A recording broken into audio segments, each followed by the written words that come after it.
প্রায় 2 বছর ধরে জেলে আছেন শেখ শাহজাহান। সম্প্রতি জেলে গিয়েছেন শওকত মোল্লা ও রমজান মোল্লা। কিন্তু এলাকার বাসিন্দাদের দাবি এখনো সক্রিয় তাঁদের সন্ত্রাস আর ষড়যন্ত্রের ত্রিকোণ চক্র।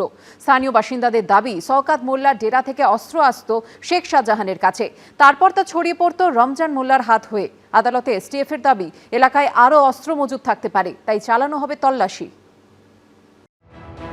শেখ শাহজাহান এখন জেলবন্দি, কিন্তু জেলে বসেও কি নেটওয়ার্ক চালাচ্ছেন সন্দেশখালীর একদা ত্রাস? বহিষ্কৃত তৃণমূল নেতার খাসতালুক সন্দেশখালীতে বিপুল পরিমাণ অস্ত্র উদ্ধারের ঘটনায় ফের উঠছে এই প্রশ্ন।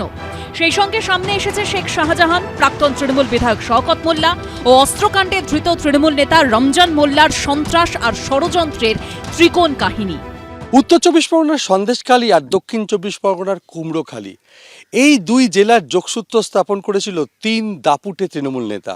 উত্তর চব্বিশ পরগনায় ছিল শেখ শাহজাহান, দক্ষিণ চব্বিশ পরগনায় শওকত মোল্লা এবং রমজান মোল্লা। তারাই মূলত বিভিন্ন জায়গা থেকে অস্ত্র সংগ্রহ করে জেলার বিভিন্ন জায়গায় অস্ত্র মজুত করত। মূলত মজুত করা হতো কুমড়োখালী এলাকায় এবং সন্দেশখালীর বিস্তীর্ণ এলাকায়, এমনই তদন্তে উঠে আসছে। এই অস্ত্র আসতো বেশিরভাগ দক্ষিণ চব্বিশ পরগনা থেকে, তোমার শওকত মোল্লার ডেরা থেকে।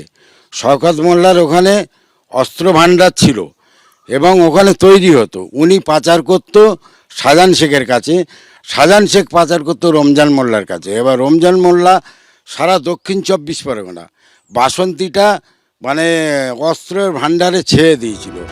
শুধু তাই নয়, স্থানীয় বাসিন্দাদের অভিযোগ নিজের নামাঙ্কিত বাজারে গভীর রাতে অস্ত্র ও বোমার প্রশিক্ষণও দিতেন শেখ শাহজাহান।